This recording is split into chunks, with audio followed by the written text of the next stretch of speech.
I live a fairly quiet and straightforward life, free from indulgences that might cloud my judgment. That's why I'm convinced what I experienced last New Year's Eve wasn't a hallucination or some drunken mishap. It was terrifyingly real. My home sits on the outskirts of a small southern town, surrounded by woods and winding country roads. Some of my friends live even deeper in the countryside, accessible only through those dark, lonely paths. Darren, one of my closest friends, resides in a well-to-do neighborhood nestled in the woods. His family throws an annual New Year's Eve party, a lively gathering of friends and relatives, and it's become a tradition for me to attend. This past year, the weather turned cold just days before the party, making the drive there especially uncomfortable. The uneven, poorly maintained roads didn't help. Usually, I avoid using my car's high beams because of how other drivers often blind me with theirs. But this time, the darkness demanded it. The road was hemmed in by thick trees, their shadows swallowing any light. Between the turnoff and Darren's neighborhood, there was only one structure, a decrepit shack that seemed abandoned. Sometimes, I'd catch a faint glow from its windows, as if someone were inside. That night, as I drove along a particularly straight stretch of road, my headlights caught something unusual, a pale figure among the trees. As I drew closer, it became clear. It was a woman. She stood motionless by the roadside, her back to the woods, wearing a long white gown that seemed ill-suited for the freezing air. I kept my high beams on, more out of caution than anything, and slowed as I passed her. Her stillness was unnerving. She made no attempt to flag me down, but when I glanced in my rearview mirror, I saw her turn to face the car. Her movement was deliberate, as if following me with her gaze. The thought of stopping crossed my mind, but a deep unease settled over me, and I decided against it.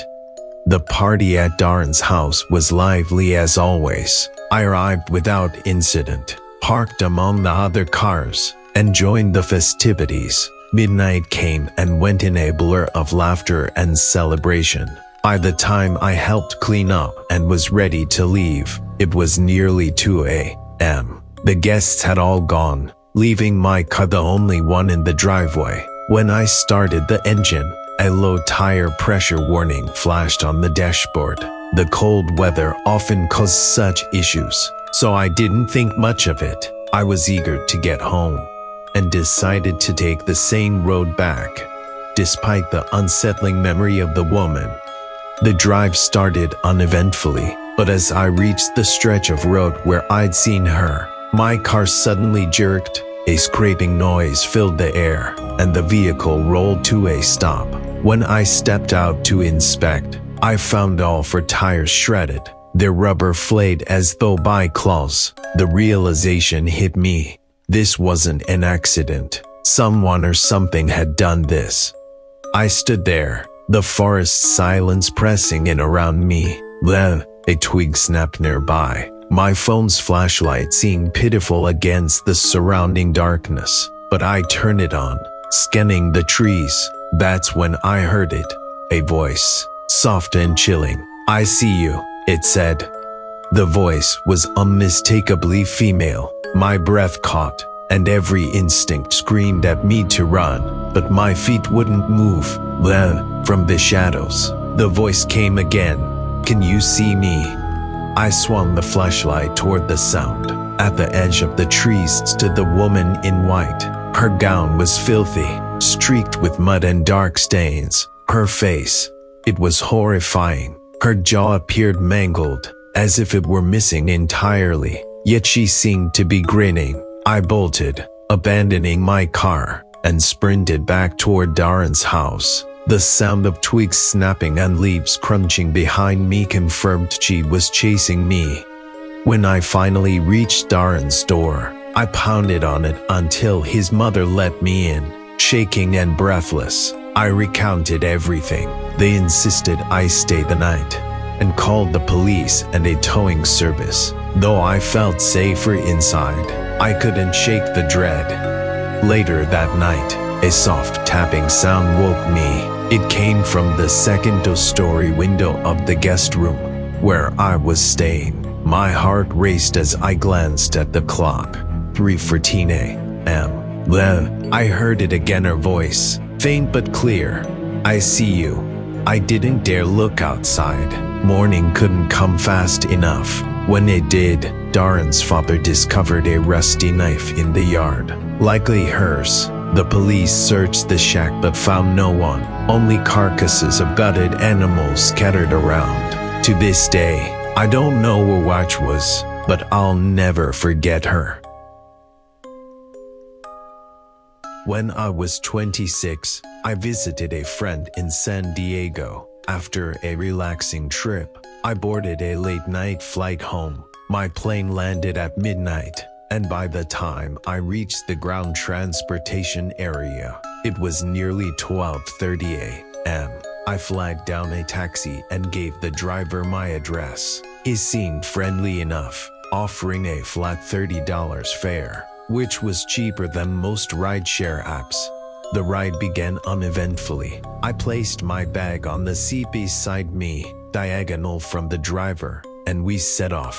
As we cruised down the highway, I noticed him glancing at me in the rearview mirror.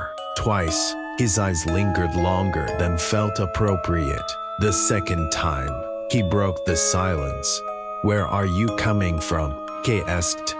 "San Diego," I replied, keeping my tone polite but curt. "Nice. What were you doing there?" "Visiting a friend," I said. His next comment sent a chill down my spine. "Is your friend as pretty as you?" he asked, his tone oddly casual. I forced a nervous laugh, brushing it off, but his questions grew increasingly personal. "What's a pretty girl like you doing traveling alone?" he asked. I countered, explaining I wasn't alone since I had visited someone. He chuckled, teasing that flying solo still counted. His attempts at flirtation felt invasive, and I became increasingly uncomfortable. As we neared my exit, I noticed he wasn't slowing down. "That's my exit," I said firmly, but he sped past it. My heart raced. "You missed it," I repeated, louder this time. He muttered an apology, claiming he'd take the next one. When the next exit approached, I practically shouted for him to get off. Reluctantly, he did. Moments later, he asked if I had a boyfriend.